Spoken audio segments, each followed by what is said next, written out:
कि सभी उल्टे लटके संसार की वृक्ष से सभी विभाग बता देगा सवेदवित। और सतगुरु परमात्मा ही हो सकता है और सतगुरु हो ही नहीं सकता। परमात्मा बिना सच्चा ज्ञान देगा कौन?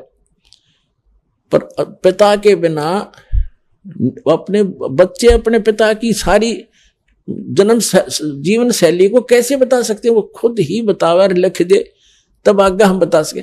तो परमात्मा स्वयं ही सतगुरु ही बनकर आते हैं और ये वेद बताते हैं कि परमात्मा ऊपर के लोक में बैठा है, वहां से सिंहासन की पर बैठा है, राजा की तरह देखने वहां से चल कर आता है, अच्छी आत्माओं को मिलते हैं और सच्चा ज्ञान देता है उनको, वो सतगुरु।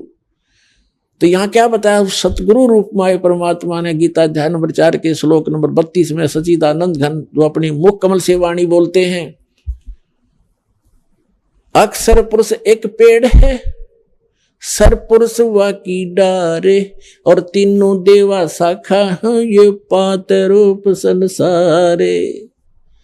उस परमात्मा ने 600 वर्ष पहले अपनी सच्चिदानंद घन ब्रह्म की वाणी में सुख संवेद में अपने मुख से बोला है कि अक्षर पुरुष एक पेड़ है, जमीन से बाहर जो दिखाई देता उसको पेड़ बोलते हैं, और जड़ गुप्त है वो नहीं बताई, वो दास बताने आया है उसकी, उस परमात्मा का भेजा उसका दास कि वो कबीर इज गॉड, जो मूल रूप भगवान है, सबका मालिक।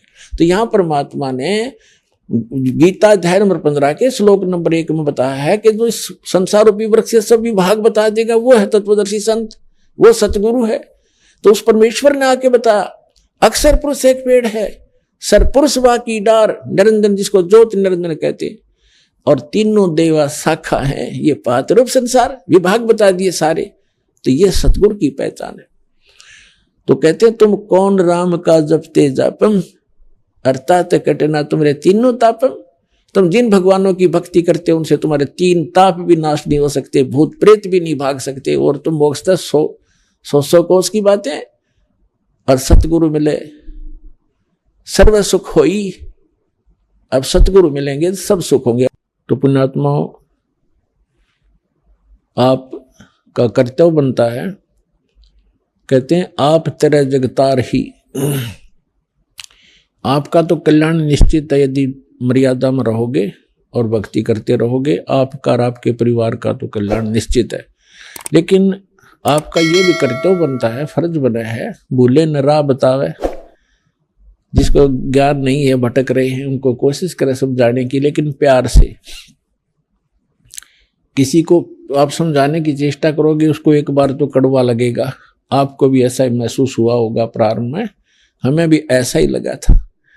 जैसे गोरखनाथ जी को परमात्मा ने कहा था, गोरखनाथ मैं सबका गुरुआ, मैं सबका गुरु हूं पूरे विश्व का। तो गोरखनाथ जी कह रहे थे आपका तुम्हारा वचन मोह लाग गए कड़ुआ।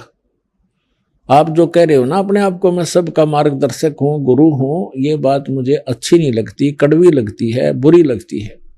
तब परमेश्वर ने कहा था कि कड़वा लगे सो मीठा होई, हमरी बात पतीजा जोई। हमारी बात पर विश्वास करोगे तो आज जो आपको कड़वा लग रहा है एक दिन मीठा होगा।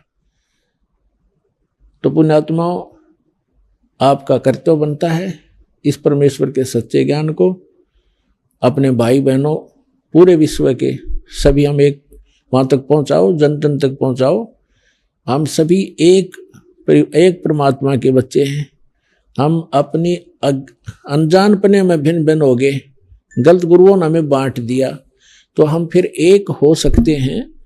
इस परमात्मा के ज्ञान को जन जन तक पहुंचाओ। यहाँ आश्रम से जो प्रचार की सामग्री ले जाओ और कोशिश करो सब तक पहुंचाने की। आपको एक और विशेष उपकार होगा, आत्म प्राण उद्धार ही ऐसा धर्म नहीं। और एक जीव को काल के उस पाड़े ते छुटवा के सतलोक आश्रम में जोड़ने का इतना पुण्य होगा जैसे करोड़ गऊओं को कसाई से बचाने का एक पुण्य होता है।